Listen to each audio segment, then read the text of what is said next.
Hi ಎಲ್ರಿಗೂ ನಮಸ್ಕಾರ. Welcome back to weight loss journey ಸೀರೀಸ್ಗೆ. ಇವತ್ತು ಮಾರ್ನಿಂಗ್ ಬ್ರೇಕ್ಫಾಸ್ಟಿಗೆ ನಾನು ಮಾಡ್ಕೊಂಡಿರೋವಂಥದ್ದು as usual ragi dosa. Oats ನಾನು ತುಂಬ ಪ್ರಿಫರ್ ಮಾಡಲ್ಲ, ಎಷ್ಟೊಂದು ಜನಕ್ಕೆ ಓಟ್ಸ್ ಅಷ್ಟು ಇಷ್ಟ ಆಗಲ್ಲ. ಸೊ ವಾರಕ್ಕೊಂದು 3 ದಿನ ಓಟ್ಸ್ ತಿನ್ನಿ, ಅದು ಫೈಬರ್ ಕಂಟೆಂಟ್ ಇರೋದ್ರಿಂದ ತುಂಬ ಒಳ್ಳೆಯದು. ಓಟ್ಸ್ ತಿನ್ನೋದ್ರಿಂದ ಫ್ರೂಟ್ಸ್ ಕೂಡ ಆ್ಯಡ್ ಮಾಡ್ಕೋತೀರಾ, ಹಾಗಾಗಿ ಬಟ್ ಅದು ಇಷ್ಟ ಆಗಲ್ಲ ನಮಗೆ ಜಾಸ್ತಿ ಓಟ್ಸ್ ತಿನ್ನೋರಿಗೆ. ತುಂಬ ಜನ ಮನೆ ಊಟ ತಿನ್ನೋರಿಗೆ ಓಟ್ಸ್ ಅದೆಲ್ಲ ಇಷ್ಟ ಆಗಲ್ಲ. ಸೊ ನಾನಿಲ್ಲಿ ರಾಗಿ ದೋಸೆ ಮಾಡ್ಕೊಂಡಿದ್ದೀನಿ, ಜೊತೆಗೆ ಆ್ಯಸ್ ಯೂಶ್ವಲ್ ಹೆಸರು ಕಾಳು ಪಲ್ಯ, ಆನಿಯನ್ ಜಾಸ್ತಿ ಹಾಕ್ಕೊಂಡು ಮಾಡ್ಕೊಂಡಿದ್ದೀನಿ. 2 ದೋಸೆ ತಿನ್ನಿ, ನಾನಿಲ್ಲಿ 1 ಹಾಕ್ಕೊಂಡಿದ್ದೀನಿ. ನೀವು 2 ದೋಸೆ ತಿನ್ನಿ ಮಾರ್ನಿಂಗ್ ಬ್ರೇಕ್ಫಾಸ್ಟ್ಗೆ. ನೀವು ಆಲ್ರೆಡಿ ಜೀರಾ ವಾಟರ್ ಕುಡ್ದಿದ್ದೀರಾ ಅಂತ ಭಾವಿಸ್ತೀನಿ. ಎವ್ರಿಡೇ ಜೀರಾ ವಾಟರ್ ಹಾಕೋದಷ್ಟು ಚೆನ್ನಾಗಿರಲ್ಲ. ಸೊ ಜೀರಾ ವಾಟರ್ ಹೇಗೆ ಮಾಡ್ಕೊಳ್ಳೋದು ಅಂತ ಗೊತ್ತಿಲ್ಲ ಅಂತಂದರೆ ನನ್ನ ಪ್ರೀವಿಯಸ್ ವ್ಲಾಗಲ್ಲಿದೆ, ನೋಡ್ಕೊಳ್ಳಿ. ಅದನ್ನು ಕುಡ್ದಾದ್ಮೇಲೆ 2 hours ಗ್ಯಾಪ್ ಕೊಟ್ಬಿಟ್ಟು ಈ ಬ್ರೇಕ್ಫಾಸ್ಟ್ ಮಾಡಿ.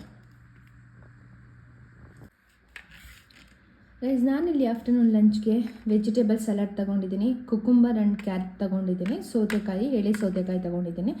ಜೊತೆಗೆ ಇಲ್ಲಿ ಫ್ರೈಡ್ ರೈಸ್ ಮಾಡ್ಕೊಂಡಿದ್ದೀನಿ. ಇದು ಮನೆಯಲ್ಲೇ ಮಾಡಿರೋವಂಥದ್ದು. ಕ್ಯಾರೆಟ್ ಹಾಕಿದ್ದೀನಿ, ಕ್ಯಾಪ್ಸಿಕಮ್ ಹಾಕಿದ್ದೀನಿ, ಜೊತೆಗೆ ಬೀನ್ಸ್ ಹಾಕಿದ್ದೀನಿ. ಬೀನ್ಸ್ ಒಳಗಡೆ ಸೇರ್ಕೊಂಡ್ಬಿಟ್ಟಿದೆ. ಸೊ ಇದಾಗಿತ್ತು ಆಫ್ಟರ್ನೂನ್ ಲಂಚ್. ಜೊತೆಗೆ ನೀವು ಮಜ್ಜಿಗೆನೂ ಕೂಡ ಆ್ಯಡ್ ಮಾಡ್ಕೋಬೋದು. ನಾನು ಮಜ್ಜಿಗೆ ಒಂದು 1/2 hour ಮುಂಚೆನೇ ಕುಡಿದ್ಬಿಟ್ಟಿದ್ದೆ. ತುಂಬ ಇವಾಗ ಆ್ಯಸ್ ಯೂಶ್ವಲ್ ನಿಮಗೆ ಗೊತ್ತಲ್ವ, ಸಮ್ಮರ್ ಇರೋದ್ರಿಂದ ತುಂಬ ನೀರೇ ಕುಡಿತಾ ಇರೋಕ್ಕಾಗಲ್ಲ. ಸೊ ಹಾಗಾಗಿ ಮಜ್ಜಿಗೆ ಮಾಡ್ಕೊಂಡು ಕುಡ್ತಿದ್ದೆ ನಾನು. ಸೊ ಇದಾಗಿತ್ತು ನನ್ನ ಆಫ್ಟರ್ನೂನ್ ಲಂಚ್.